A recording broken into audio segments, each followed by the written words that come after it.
అయితే అవుతారు, రావట్లేదు కదా. రావడానికి సిద్ధంగా ఉన్నారు. కొన్ని సమీకరణలు మేము ఆలోచిస్తూ ఉన్నాం. మంత్రి పదవులు అడుగుతున్నారట వాళ్ళు కూడా. ఇప్పుడు వాళ్ళకి పనులు అంటే గ్రేటర్లో మీకు మంత్రి వచ్చే కూడా లేడు ఎమ్మెల్యేలు కాబట్టి. కూడా ఉమ్, మంత్రి పదవిలో మమ్మల్ని పార్టీలో చేర్చుకొని మాకు సభ్యత్వం అని కాదు, ఉమ్, మా నియోజకవర్గ ప్రజల యొక్క సమస్యలను మేము తీర్చాలి, ఆ దశగా మా సహకారం చేయండి ఉమ్. అనే ఒక మాటనే ఎమ్మెల్యేలు అడుగుతూ ఉన్నారు.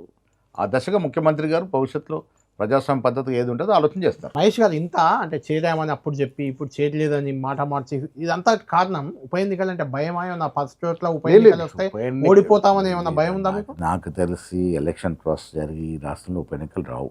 బట్ ఎక్కడ ఉప ఎన్నిక జరిగినా కాంగ్రెస్ పార్టీ గెలుస్తుంది. కారణం మేము ఇస్తున్న అభివృద్ధి సంక్షేమ రేపు జూబ్లీ ఎలక్షన్ గెలుస్తారా? మీరు చూడండి, జూబ్లీ ఎలక్షన్స్ మంచి మేడతో గెలుస్తాం.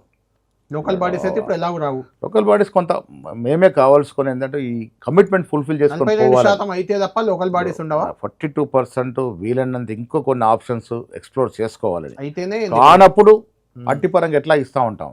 ఉమ్. మా కమిట్మెంట్ ఉంది పార్టీ పరంగా 42% రిజర్వేషన్ ఇస్తామని.